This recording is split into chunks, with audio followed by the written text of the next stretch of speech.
mas não basta, abraça peito e tira foto do meu lado. No It's, worries. I like it very much as music as well. It's very strong, Yeah. it's very powerful. Yeah, Yeah, they are amazing. And actually Rafuagi, Rafa Rafuagi, he has an important social movement to help poor people, to become better in their lives. So he's a great social leader as well. He is a great musician. Yeah. Awesome. There's a question from Eduardo. Professor Marçal, this is really a great honor to have you talking about this very important topic. My name is Eduardo Buanaisa, and I'm Mozambican. I have had the pleasure to be in Brazil and also to start this, somehow also to start this topic under the orientation of Professor Marçal 11 years ago. And thank you very much once again for this brilliant presentation.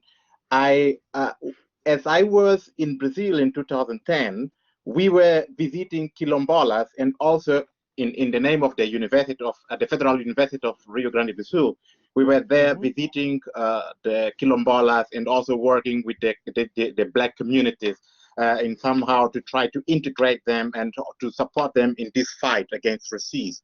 The question is, this 10 years, 11 years after this work you were doing, also you, Professor Marçal, which kind of results do you see in academic terms also? Which kind of results do you see?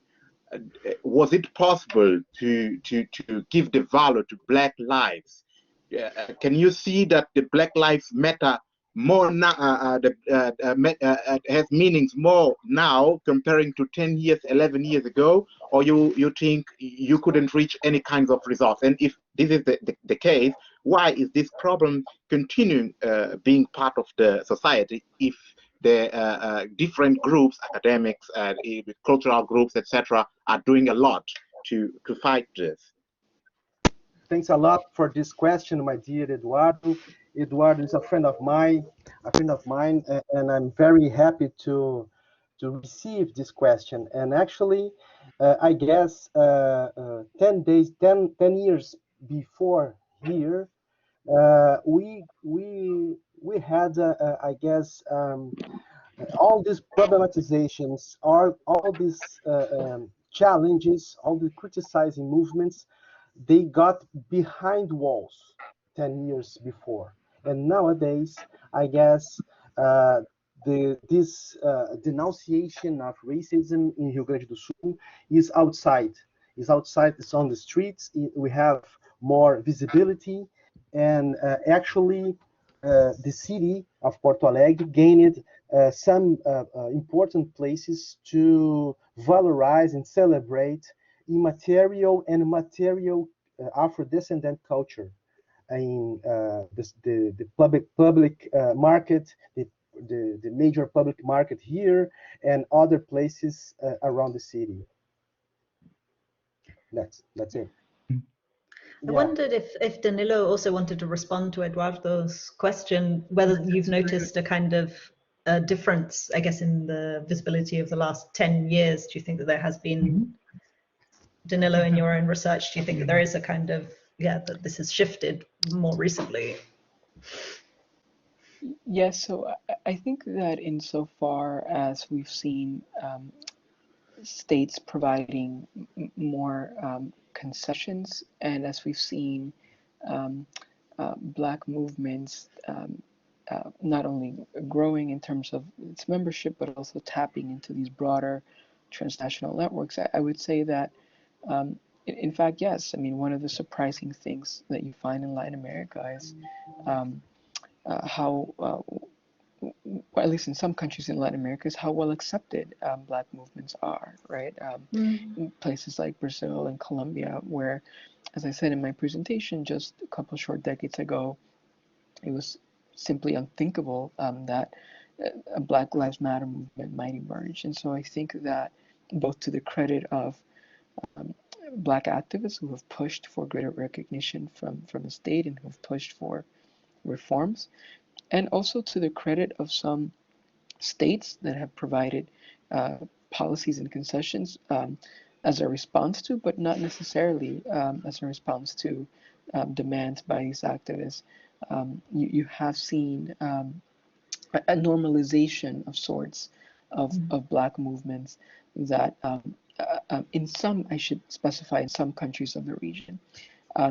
In others, unfortunately, there hasn't been much movement.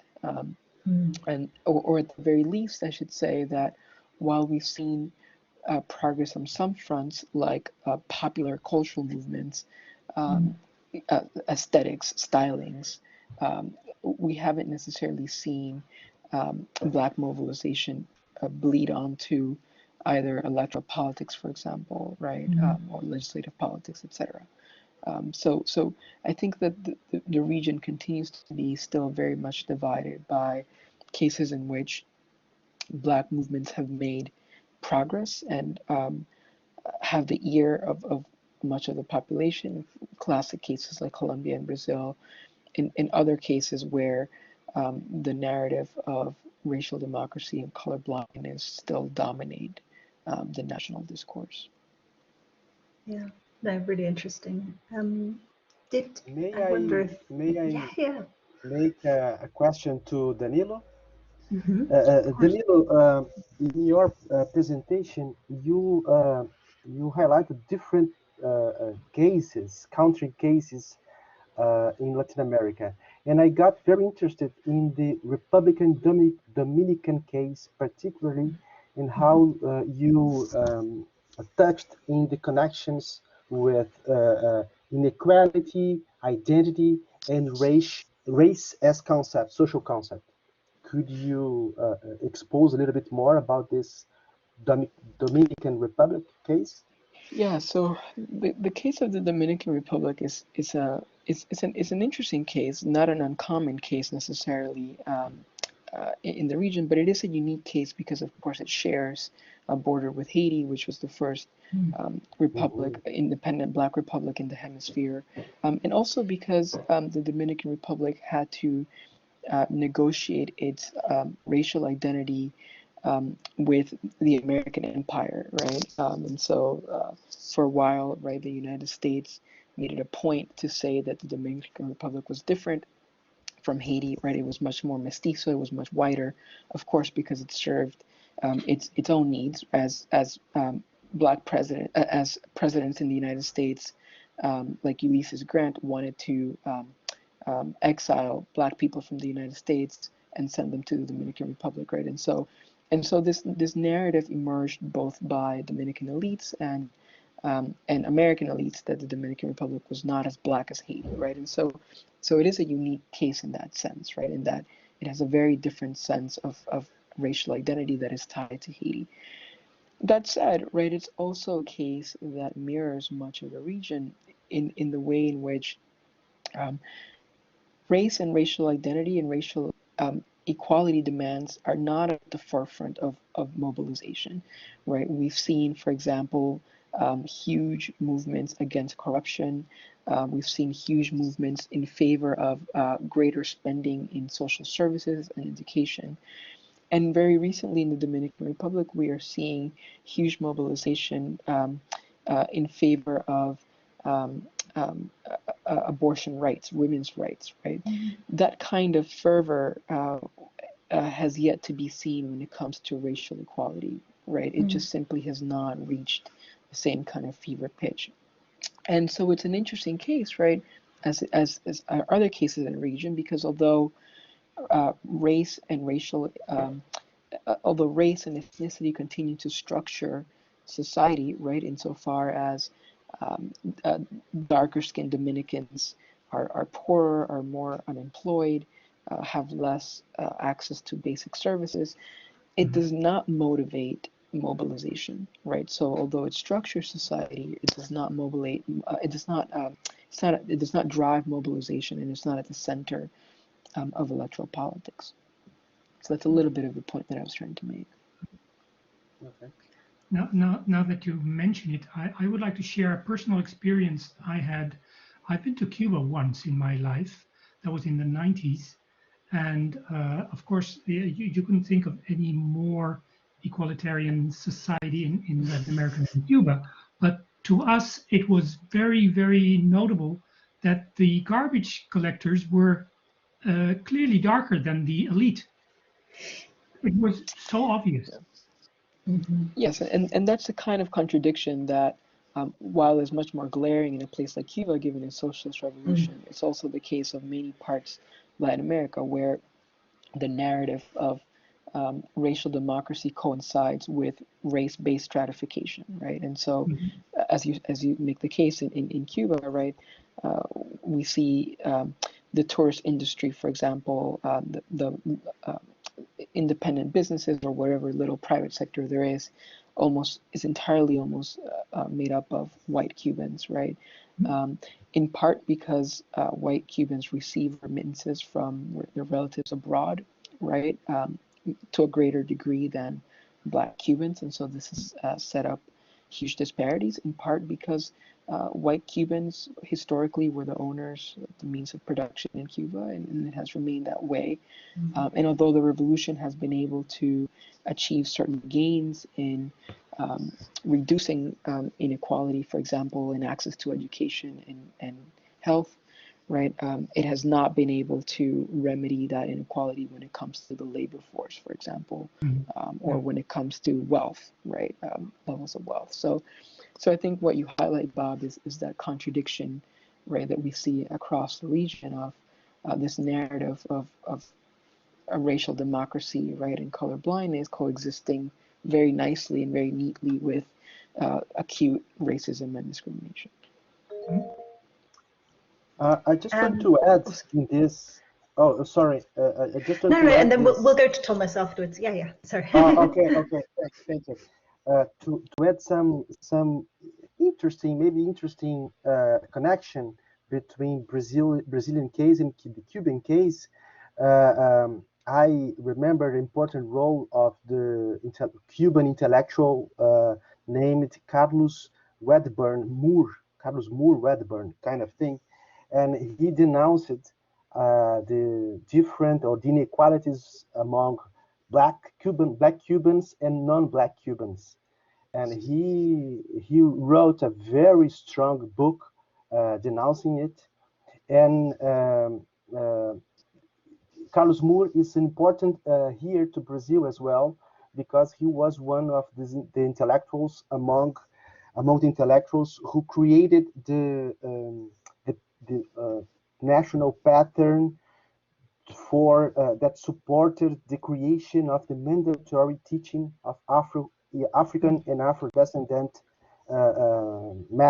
subjects or history in our country. So we have a kind of interesting connection between precisely in the Carlos Moore role in Cuba society and Brazilian society as well. It's interesting. We had a question from Thomas. Go ahead. Thanks. Thank you both for the presentations. I was just wondering how you're talking about sort of the narrative of social equality throughout the region, how that is perhaps varying now with increasing migration from countries like Haiti further into Latin America to countries that traditionally perhaps haven't had this the history of like slavery to the same extent as Brazil, so like Chile, Argentina, and whether or not we're seeing sort of the same emergence of movements in these countries, and whether or not there's an intersection between sort of discrimination faced by immigrants and racism. Thank you. Go ahead, Marçal. I just want to add the cases of Argentina, and maybe Camila could talk a little bit more about this. But cases of Argentina and Uruguay are very, very important in order to denouncing the hiding place of the Black people in these countries. In Uruguay, particularly, I am supervising a great thesis research who Camila Ruskowski is writing precisely about an Uruguayan intellectual who supported and who fostered a rising of the Black Uruguayan people as a national symbol. So in the case of, in the other hand, in the case of Argentina history, we must understand how Argentina elites got a very strong connection with the most Europeanization of the urban society in Argentina, hiding precisely the indigenous people in the south of Argentina as rural people, uncivilized people, as well some black people in their history. So, but Danilo, maybe you can add a little bit more things. And Camila, of course, is specialized in Argentina culture. Yeah, so as Marçal was saying, certainly Black movements have, or variations of Black movements have arisen throughout the region, both in countries that experience great numbers of slaves, as well as those who aim to reverse the slave population and through intermixing and European migration. And as Marçal was saying, of course, Argentina and Brazil to a great extent were cases that through the recruitment of European migrants tried to establish themselves or tried to whiten their nations to appeal to, or rather to enter this community of modern nations, right? And so this was a big project. Nation building projects took place in the early part of the 20th century to rid themselves of Afro-descendant populations, either by sending them to wars or through racial mixing or displacing them entirely from society, right, erasing Blackness essentially.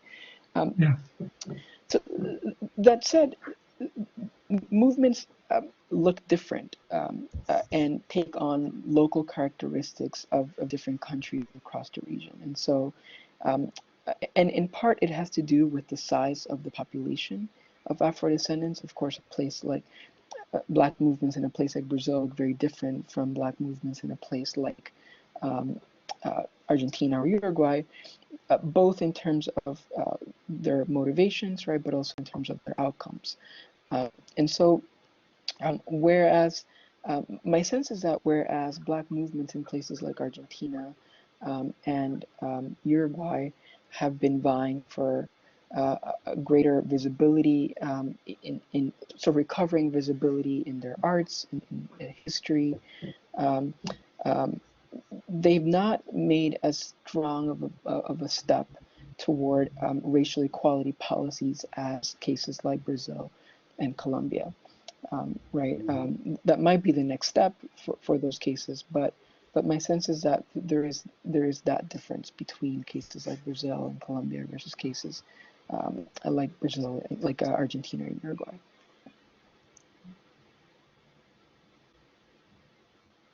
Any other question? Yeah, Eduardo. Yeah, thanks once again. You were also talking, going back to Brazil, the place that I'm also following. Professor Marçal, you was also talking about the João Alberto case in Brazil. I would like to ask you, how do you see this situation, and if this case and also the movement that was supporting the case of João Alberto, that was supporting the demanding of justice and etc. How do you see this? Will this be the possibility to have a new era in the Brazilian history in terms of fighting racism, in terms of valuing more the Black lives? How do you see this?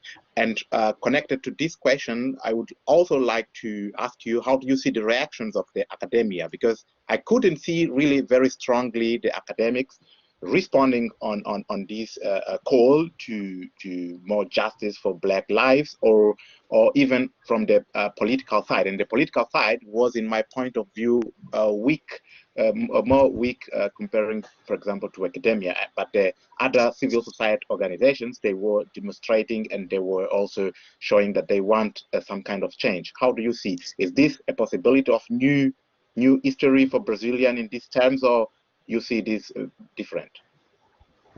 Well, thanks a lot for this question, Eduardo. Actually, it's important to say we have a lot of things to improve in order to have a society more equal and a society less racially divided. The case of João Alberto is important because he sparked a kind of connection between the regional case and the worldwide scale. But here, particularly talking about the Rio Grande do Sul's case, the most important thing we must face is precisely the way the racialism of our narratives, identity narratives, all of this is completely naturalized. So people doesn't perceive themselves as racist, but they are. And this is the important thing to highlight when we talk about the systemic racism. There are a lot of narratives among intellectuals, as well among politicians, and among public memory, public discussions, arguments on the newspapers. And it's very common that people mobilize kind of a way of thinking that is deeply connected to the narratives from the 19th century who structure the racism in a very naturalized way. So I will give you the two examples. These examples are connected to my presentation. The way we use here in Rio Grande do Sul, we talk about the Italian immigrants and the German immigrants. It's completely common to mobilize them as a ethnic uniformic identity. And we know that Italian identity is far more complex than a racial unity. And of course, we know how strong and how hard it is to mobilize it from the German case, the Germany case. But here in the diaspora, and the immigrants institution who supports diasporic memory in Italian and German Gaúchos case, if I can say that, is very common to mobilize them as a unique racialized identity. And the same case is very structured, very connected with a kind of hierarchization of the contributions who built Rio Grande do Sul society. And in this kind of narratives, of course, because we are a very racist society, the African descendant contribution is commonly put in an inferior place than the Italian contribution and the German contribution. So in this case, even when we are not talking about African descendant or racism, commonly we mobilized some structures, some concepts that function in our mind in a way to enforce or to reinforce the naturalization of racism. So that's the strong obstacle, I guess, we have here to try to build a more equalized society, a more fair society. So we have lots of things to do. We have a lot of work to put our hands on. Thank you very much. I had a really quick question. I think that one of the most interesting and perhaps, I guess, problematic elements of discussing the impact of the Black Lives Matter movement in Latin America is precisely the complexity of defining racial identity in the region.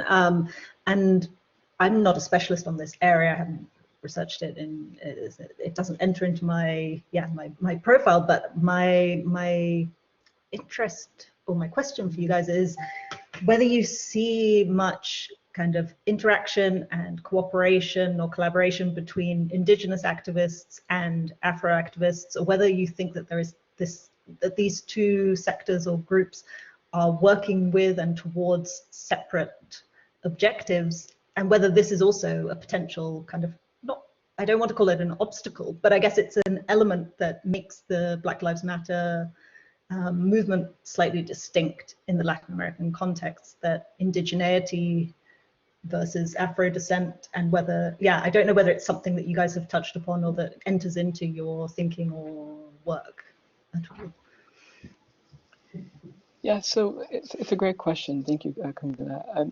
So while there is cooperation, there should certainly be more. Part of the reason why there isn't as much as there can be is historical, in the way in which states separated these populations and gave them different rights, right? And this has to do from the conquest, really, right? That indigenous populations were seen as redeemable and noble, right? And so, right, and Afro-descendant populations, African slaves, were seen as savages and as fit for slavery, right? And so, and right, in the ways in which states, as a result of these different imageries, incorporated indigenous and Afro-descendant populations very differently. So whereas states saw indigenous populations as being autonomous and autochthonous, and therefore provided them rights very early on, or earlier than Afro-descendants, they saw Afro-descendants as too integrated, not autochthonous enough, not autonomous enough to provide them the same rights. And so this is one of the reasons why we see that states in Latin America provided first indigenous communities, and then populations, Black populations, that could define themselves in the mold of indigenous, this indigenous, autochthonous, autonomous imagery. So I'll say that certainly I think that a challenge for Black Lives Matter is to expand its support to non-Black populations as well, right? And I think that it would certainly benefit from a much more expansive support network that does include indigenous populations. That said, I also think that that the interests of these two communities or populations right, may not necessarily be the same, right? And so that aggregating their demands might prove problematic, right? Whereas indigenous populations have mostly mobilized for protection of land and autonomy from the state, Afro-descendant populations have actually mobilized for the opposite, right? They've mobilized for greater assimilation and integration into the state. Yeah, precisely. And so that distinction makes it difficult to, I think historically has made it challenging to mobilize together as one. Yeah, really interesting. Yeah, Marçal, sorry. Here in Brazil, we have NEAB, the Nucleus of Afro-Brazilian and Indigenous Studies. It's a kind of institution spread out in all the universities in Brazil, who is officialized focusing on the supporting of Afro-descendant culture and indigenous culture. But if in this kind of university bubble, I mean, these two legs, two ways, work together. But outside the walls of the university, from my perception, in politics, the social movements against the structural racism work differently, and they have completely different actions. But of course, the Black movement in Brazil is stronger than the indigenous movement. We don't have a strong movement here in politics. Besides, it's important to highlight the importance of Sônia Guajajara. It's a woman, an indigenous leader who is very active in our National Assembly, and even in our social discussions, social arguments here. So I guess the two movements, they have different perspectives. They are not working together, and the Black movement is stronger than the indigenous movement. Really interesting. I will also add that I think part of the separation has been a product of how, at least in the case of the United States, Latin Americanists study indigenous and Afro-descendant populations, which typically tends to be separate, right? So, for example, in political science, scholars of indigenous social movements or ethnic politics tend to either study indigenous politics, right, in the Andes, for example, or Central America, or they might study Afro-descendant politics, right? But seldom do they actually study both, though more are beginning to, particularly in the areas of political representation. But I think there's been this long sort of division in the way in which we study these populations, in part, of course, because they're very different populations, and there's also a lot of variation within those populations, right? Indigenous populations are very different, right, and vary country to country, as do Afro-descendant populations. And so in practical terms, it sort of becomes a monumental task to study both, given such wide variation within each. Of course, no, that's really fascinating. Thank you both. Were there any other questions? We've reached the half hour. Yes, I think the time has flown by. I think if there aren't any other questions, then maybe it's just left to to thank our speakers, Danilo and Marçal. This was a really engaging and interesting set of talks and discussion, and I hope that you guys all enjoyed it as much as I did. And yes, me too. Yes, it's been very interesting, and with very enlightening presentations. And I thank all the visitors. Thank you so much for all your questions, and great to see lots of my students here, and I think Marçal had some students of his here as well. So great. Thank you all for your engagement. That's really great. Thank you guys very much for inviting us. No, and thank you for joining us. Everyone from all over the world, which is great. Yeah. My pleasure. Thanks for having me. The coordination. Okay, wonderful. And yes, hopefully it's the first of many encounters. And